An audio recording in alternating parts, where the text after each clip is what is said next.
क्या आपने कभी सोचा है कि जिस पल आप ईश्वर के सबसे करीब महसूस कर रहे होते हैं, वही पल आपकी जिंदगी का आखिरी पल बन सकता है?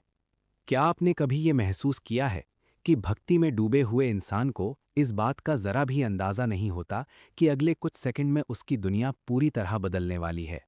और क्या आपने कभी ये कल्पना की है कि जहां कुछ पल पहले भजन गूंज रहे हों, वहीं अचानक चीखें, अफरा तफरी और मौत का सन्नाटा छा जाए? अगर नहीं, तो आज की ये कहानी आपको अंदर तक हिला देगी। ये है निर्भय रिपोर्टिंग, जहां हम सिर्फ खबर नहीं दिखाते, हम आपको उस सच के सामने खड़ा करते हैं जिसे देखने के बाद आप खामोश हो जाते हैं। 10 अप्रैल 2026, दिन था शुक्रवार और जगह थी वृंदावन। वृंदावन, एक ऐसा शहर जहां हर कदम पर भक्ति महसूस होती है, जहां लोग सिर्फ दर्शन के लिए नहीं, बल्कि सुकून के लिए आते हैं। उस दिन भी सब कुछ सामान्य था।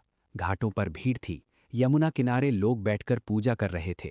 कुछ लोग अपने परिवार के साथ तस्वीरें ले रहे थे, तो कुछ लोग दूर दूर से आए थे सिर्फ इस पवित्र जगह को महसूस करने के लिए।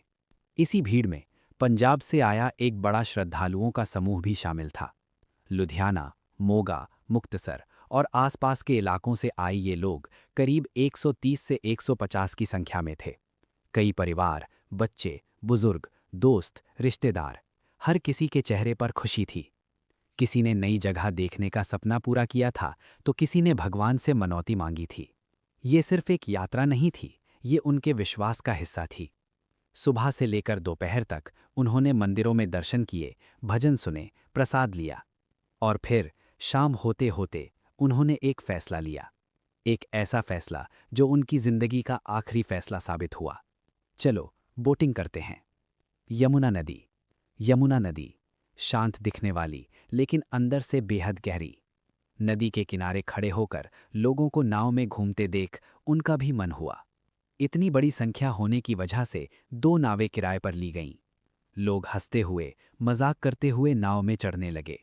किसी ने नहीं सोचा कि उन्हें रुककर ये देखना चाहिए कि नाव में कितने लोग बैठ सकते हैं, कि क्या लाइफ जैकेट है या नहीं, कि मौसम कैसा है। क्योंकि उस वक्त उनके लिए सबसे जरूरी था वो पल, वो खुशी। एक नाव में करीब 25 से 30 लोग सवार हो गए। जैसे ही नाव किनारे से छूटी, वातावरण बदल गया। भजन शुरू हो गए। राधे राधे की गूंज, तालियों की आवाज, हंसी, खुशी, सुकून।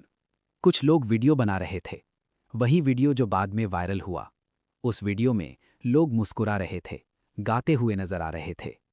कोई नहीं जानता था कि ये उनकी जिंदगी का आखिरी वीडियो बनने वाला है। लेकिन अगर आप उस वीडियो को ध्यान से देखें, तो एक चीज साफ नजर आती है। किसी ने भी लाइफ जैकेट नहीं पहनी थी। नाव में जरूरत से ज्यादा लोग थे और सुरक्षा का कोई इंतजाम नहीं था। लेकिन उस वक्त किसी ने इस पर ध्यान नहीं दिया, क्योंकि आस्था डर से बड़ी हो गई थी। और फिर अचानक मौसम बदलने लगा। हवा तेज हो गई, पहले हल्की, फिर और तेज। नदी की लहरें उठने लगीं। नाव हल्की हल्की डगमगाने लगी। पहले लोगों ने इसे मजाक समझा, कुछ लोग हंसे, लेकिन कुछ ही सेकंड में माहौल बदल गया। हंसी घबराहट में बदलने लगी। बोटमैन ने नाव को संभालने की कोशिश की, लेकिन हवा और बहाव दोनों बहुत तेज हो चुके थे। नाव की स्पीड भी ज्यादा थी।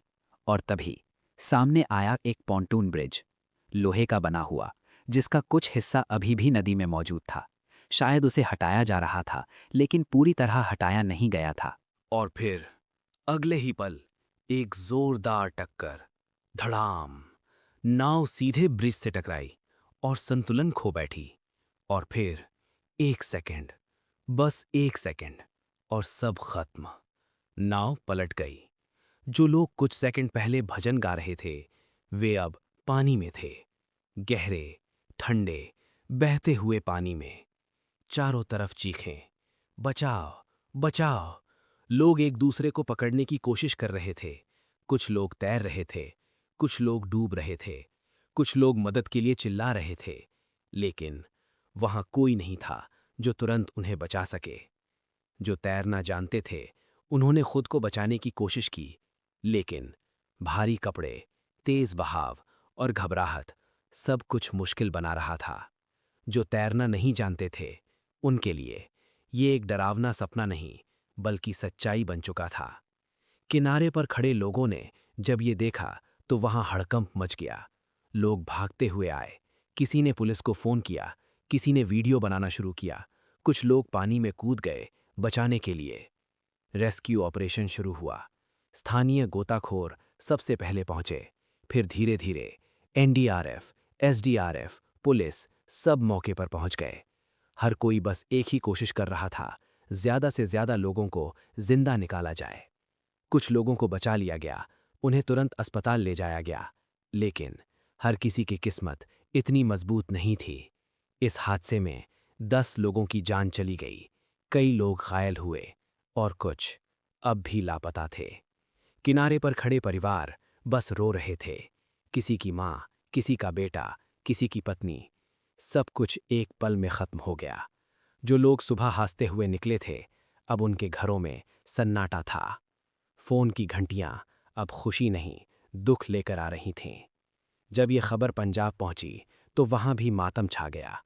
लोगों को यकीन नहीं हो रहा था कि जो लोग कुछ घंटे पहले तक जिंदा थे, वे अब नहीं रहे।